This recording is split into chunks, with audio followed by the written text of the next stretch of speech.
Hello everyone. Good morning, good afternoon, good evening saan mang sulok ng mundo mga ka-OFW.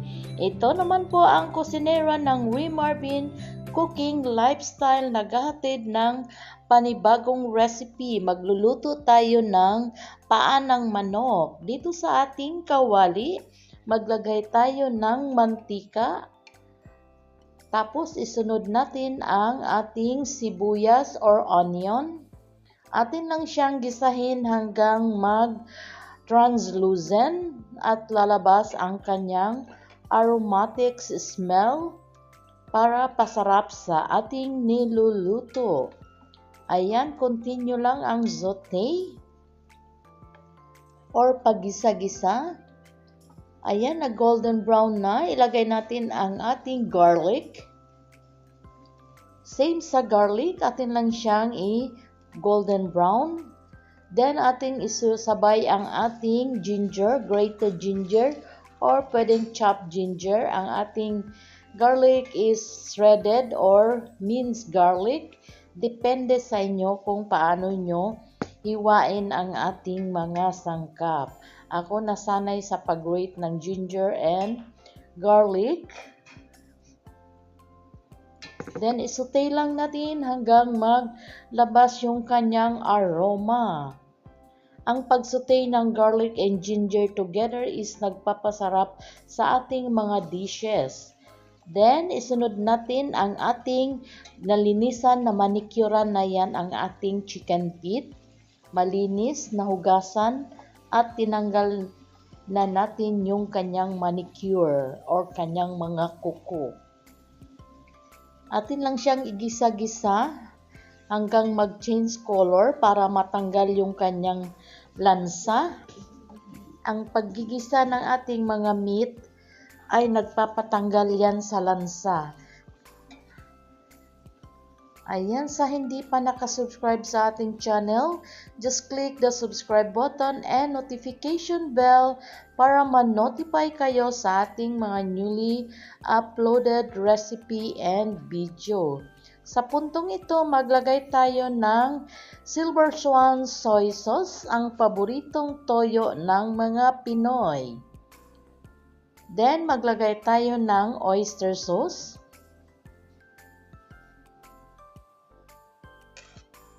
Ang ating green chili na hiniwa-hiwa. Ang chili is nagpapagana sa ating pagkain. And ating salt or asin. Ating paminta, ground black pepper.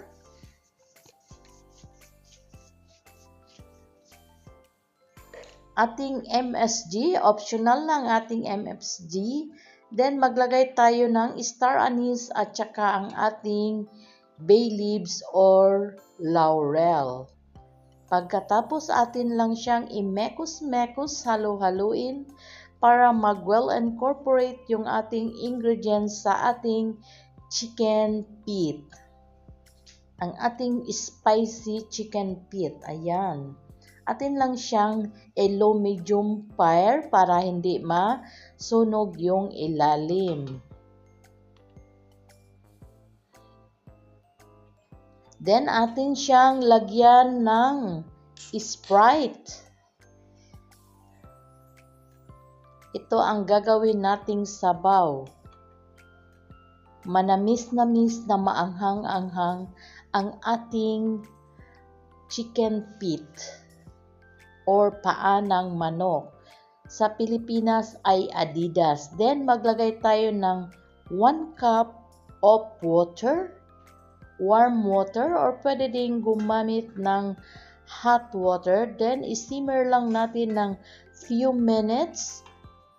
Pagkatapos, atin siyang i-check at ating mekos-mekos para yung lahat siya lambot.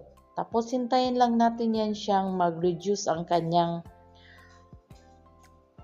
sauce or ang ating tubig or ang ating mixture, mag-reduce na siya. Again, sa hindi pa nakasubscribe sa ating channel, just click the subscribe button and notification bell para ma-notify kayo sa ating mga newly uploaded recipe and video. Then, nagdagdag tayo ng peppercorn or yung buong paminta.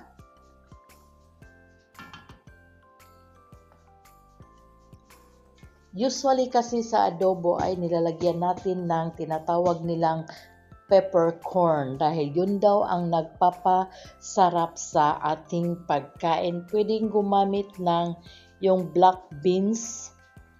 Yun, nagpapasarap din yun sa ating niluluto. Depende sa panglasa kung ano ang ating ilagay.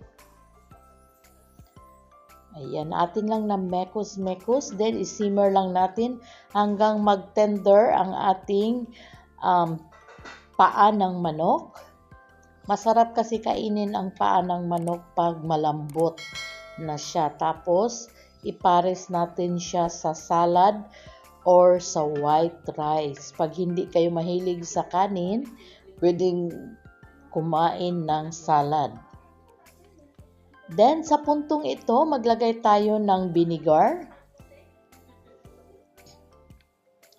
After nating mailagay ang vinegar, istakpan muna natin. Huwag muna nating halu-haluin.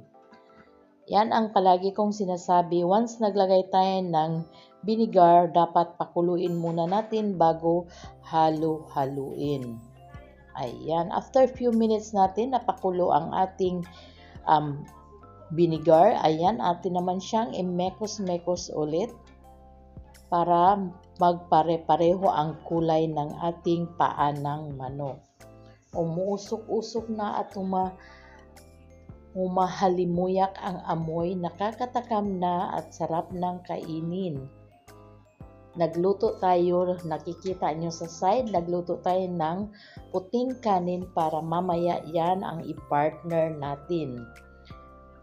Happy tummy na naman ang ating mga kasamahan dahil may ulam na naman kaming Filipino dish.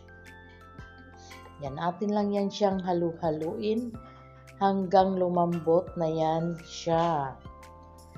Again, sa hindi pa nakasubscribe sa ating channel, just click the subscribe button and notification bell para ma-notify kayo sa ating mga newly uploaded recipe and video.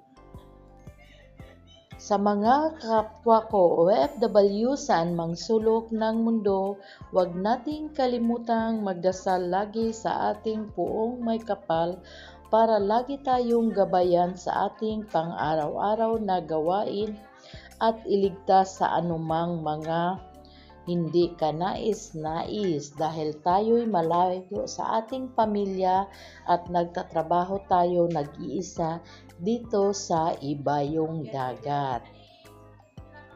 Kaya alagaan din natin ang ating mga kalusugan, huwag kalimutang kumain, kailangan palagi tayong healthy para sa ating mga pamilya na hindi mag-alala sa atin.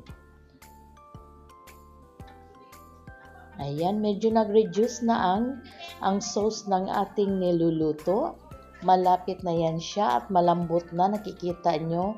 Parang nagtatanggal-tanggal na yung laman sa ating paa ng manok. Kumakaway-kaway na ang ating paa ng manok. Sabi niya, kakainin na naman nila ako mamaya. Ayan, ubos na naman ang ating dish or ulam sa ating mga kapwa OFW. Ayan, isimmer lang natin ng few minutes, then okay na yan siya. Ayan, at this point, okay na ang ating paa ng manok. Ilagay natin siya dito sa ating hot pot para hindi siya lalamig. Diyan natin siya isi-serve. Ayan, na masarap. Maraming salamat, bon appetit sa ulitin. Thanks for watching. See you in my next video. Bye-bye.